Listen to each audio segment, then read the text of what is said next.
আচ্ছা, কল্পনা করুন আপনি আপনার প্রিয়জনের জন্য খুব যত্ন করে রান্না করছেন। পেঁয়াজ কাটার সময় হঠাৎ দেখলেন পেঁয়াজের গায়ে কিছু কালো গুঁড়ো দাগ।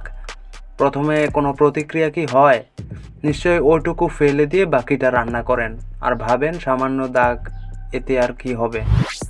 কিন্তু বিশ্বাস করেন, এই ছোট কালো দাগ আসলে কোনো সাধারণ ময়লা নয়। এর নাম অ্যাসপারগিলাস নাইজারস।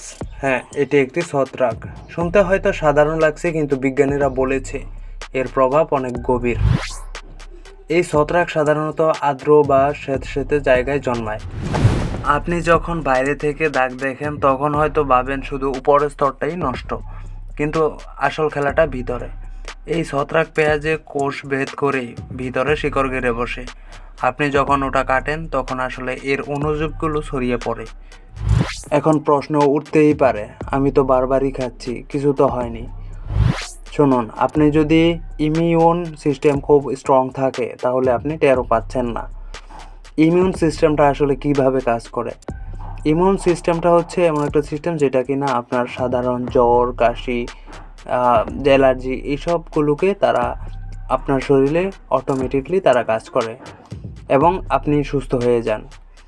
আর যাদের ইমিউন সিস্টেম খুব নর্মাল তাদের এগুলো খুব বেগ পোহাতে হয়। কিন্তু যাদের অ্যালার্জি বা শ্বাসকষ্টের সমস্যা আছে তাদের জন্য এই ছত্রাকটি সরাসরি অ্যাটাক করতে পারে। এমনকি দীর্ঘমেয়াদী এটা শরীরে ভেতরে ইনফেকশন তৈরি করতে পারে। তাহলে এখন কি করবেন? একদম সাধারণ নিয়ম। যদি এই সামান্য দাগ হয় তবে সেইটুকু অংশ কেটে ফেলে দিন। কিন্তু পেঁয়াজের যদি নরম অংশ থেকে যায়, ভেতরে বাজে গন্ধ আসে বা পানি বের হয়, তবে দয়া করে ওটা রান্না করে রাখবেন না। পুরো পেঁয়াজটাই ডাস্টবিনে ফেলে দিবেন। 10 টাকার পেঁয়াজের চেয়ে আপনার জীবনের মূল্য অনেক বেশি। আমরা প্রতিদিন যে খাবারগুলো খাই তার উপরেই নির্ভর করে আমাদের ভবিষ্যৎ। ছোট ছোট এই সচেতনতা বড় ধরনের বিপদ থেকে আমরা বাঁচতে পারবো ইনশাল্লাহ। আজ রাতে রান্না করার সময় একবার ভালো করে পেঁয়াজের দিকে তাকাবেন। আপনি কি নিশ্চিত যে এই পেঁয়াজটি নিরাপদ?